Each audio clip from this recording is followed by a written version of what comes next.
Magandang araw, Davao News! Welcome sa unang episode ng Istoryang Davao. Ako si Sam. At ako naman si Mariel. Kami ang inyong lingkod mula sa Davao News ngayon. Ngayong araw tatalakayin natin ang paksa ukol sa ayuda. Alam ba ninyo na ang mahigit 2,000 piso na inilaan ng pamalaan para sa ayuda ay mula sa ating mga denayo na tax? Mahalagang malaman natin ito. Parte ito ng pagiging isang responsableng mamamayang Pilipino na nalalaman natin kung saan lilipad ang ating mga pera. Ang chika nga o Korean na mayroong mga Pilipino na nakakatanggap ng ayuda mula sa pamahalaan at ginagamit lamang ito sa hindi makatarungang pamaraan.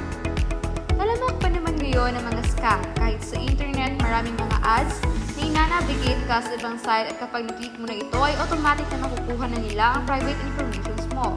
Wika nga ng Special Program Supervisor na si Sir Harley Agusolos, mas mainam umano na ang perang nilaan sa ayuda ay ilaan na lang sa paggawa ng mga programa na magtuturo na panghanap buhay sa mga walang trabaho. Tama ka dyan. Sa halip nga na pang-ayuda, mas mainam talaga na itatag ang mga programang ito para magkaroon naman sila ng kita at hindi na umasa pa sa ayuda na mula sa pamahalaan.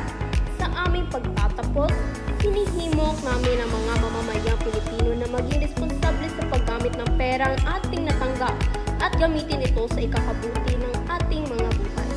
Muli, ito ang Istoryang Davao, Balitang Pilipino para sa mga Pilipino.